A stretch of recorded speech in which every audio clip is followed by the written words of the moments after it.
అందరికీ నమస్కారం. నేను మీ కిరా కార్పేని. 2019 నుంచి 2024 మధ్యన తిరుమల కొండ మీద జరిగినటువంటి అరాచకాల గురించి నేను ప్రత్యేకంగా చెప్పనక్కర్లేదు. చాలా దౌర్భాగ్యాలు, దౌర్జన్యాలు జరిగినాయి. పైన ఇంతకు ముందు ఎప్పుడూ లేని విధంగా నాసిరకమైనటువంటి అన్నదానం కావచ్చు, కల్తీ లడ్డూ ప్రసాదం కావచ్చు, దౌర్జన్యాలు కావచ్చు, రియల్ ఎస్టేట్లు కావచ్చు, మద్యం మాంసాలు అక్కడ దొరకడం కావచ్చు, ఇవన్నీ కూడా వీడియోలు గాని మాటలు గాని వాటికి సంబంధించినటువంటి అన్ని ప్రక్రియలు కూడా వైరల్ అయినాయి. పైన గోవిందనామ స్మరణాలను కూడా ఆపేయడం, హిందూ ధర్మాన్ని పక్కన పెట్టి అపవిత్రం చేస్తూ క్రిస్టియానిటీని అంటే అన్యమత ప్రచారాన్ని విస్తృతంగా ముందుకి పంపడం కూడా జరిగింది. పైన వ్యాపారాలు కూడా చేశారు. అయితే పైన ఉండేటువంటి భక్తుల ముందే పూజారులు కూడా బ్లాక్ మెయిల్ చేసి వాళ్ళ నోటి గుండా వెంకటేశుని నామాలు రానివ్వకుండా కూడా ఆపడం జరిగింది. 2019 నుంచి 2024 మధ్యన ప్రపంచ వ్యాప్తంగా ఉండే శ్రీవారి భక్తులందరూ కూడా ఇంతకు మునుపు ఎప్పుడు ఈ విధంగా లేదు కదా అని ఆశ్చర్యపోయి ముక్కున వేలేసుకున్నటువంటి పరిస్థితి. ఇందులో ప్రథమ అంశం ఏంటంటే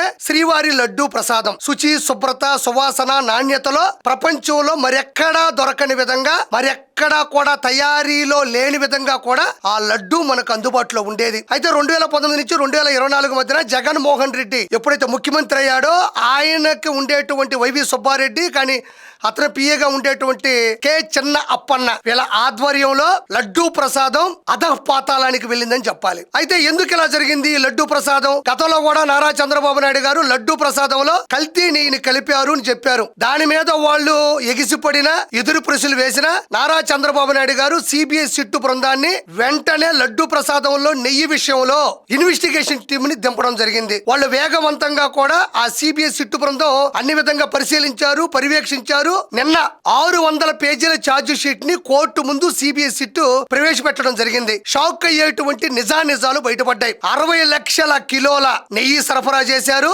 20 కోట్ల లడ్డూ ప్రసాదాలు తయారు చేశారు, 250 కోట్ల రూపాయలు లూటీ చేశారు వైవి సుబ్బారెడ్డి అండ్ కో కె చిన్న అప్పన్న పిఏ సాక్షిగా. అయితే అందులో 0.1% కూడా నికాస్ అయిన నిజాయితీ కలిగినటువంటి నెయ్యి కలపలేదు అన్నది కూడా ఈ రోజు బయటపడింది. 250 కోట్ల రూపాయలు బోలే బాబా డైరీ, ఏఆర్ డైరీ, ఈ డైరీల సాక్షిగా వీళ్ళందరూ కలిపి కొట్టినటువంటి ఈ విషయం కూడా ఈ రోజు వెల్లడించడం కూడా జరిగింది. అయితే పవిత్రమైన శ్రీవారి దేవాలయం దగ్గర హిందువుల యొక్క మనోభావాలను దెబ్బతీసే విధంగా కూడా వీళ్ళు ఏమాత్రం కనికరం లేకుండా, ఆ కలియుగ దైవం మీద ఏమాత్రం ప్రేమ లేకుండా వీళ్ళు చేసినటువంటి ఈ పనిని చూసి ఈరోజు ప్రపంచ వ్యాప్తంగా ఉండేటువంటి శ్రీవారి భక్తులందరూ కూడా ఉమ్మివేస్తున్నారన్నది నిజం. అంటే వీళ్ళు పూర్తి స్థాయిలో దేవుని మీద ప్రేమని పక్కన పెట్టి వ్యాపారాత్మకంగా, వాణిజ్యాత్మకంగా వీళ్ళు చేసినటువంటి ఈ దుష్ట చర్యలు అనేటివి ప్రతి ఒక్కరూ కూడా నిలదీస్తున్నారు.